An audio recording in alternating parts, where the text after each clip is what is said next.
রাধে রাধে বন্ধুরা, আজ আমি করব অনেক পছন্দের একটা খাবার। শীতকাল, এখন চারিদিকে মেলা, মেলায় এই খাবারটা ছাড়া মেলার কথা ভাবাই যায় না। আমি এখানে 200 গ্রাম কলাইয়ের ডাল ভিজিয়ে রেখেছিলাম আগের দিন সকালে, দিন রাত ভিজেছে। পরের দিন সকালে আমি এটা মিক্সিতে ব্যাটার করে নিয়েছি। দেখো কি সুন্দর হয়েছে। এই ব্যাটারের মধ্যে আমি দিয়েছি একটুখানি বেকিং পাউডার। বেকিং পাউডার দিয়ে 10 মিনিট ভালো করে এইভাবে ফেটিয়ে নিয়েছি।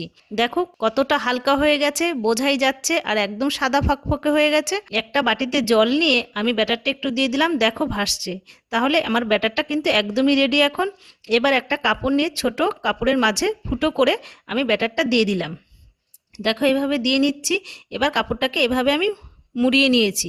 কড়াতে তেল দিয়ে আমি গোল করে এভাবে পেঁচিয়ে পেঁচিয়ে একটু জিলেপির শেপ দিয়ে নিলাম। দেখো কি সুন্দর হয়েছে।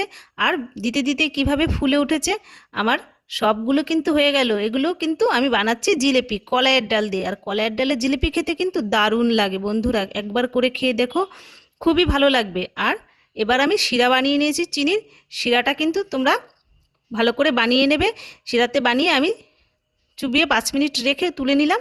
দেখো আমার জিলিপিগুলো কিন্তু একদমই রেডি হয়ে গেছে। কি সুন্দর হয়েছে, খেতেও দারুণ হয়েছে। তোমাদের কেমন লাগলো কমেন্টে জানিয়ে, লাইক করো, চ্যানেলটি সাবস্ক্রাইব করো।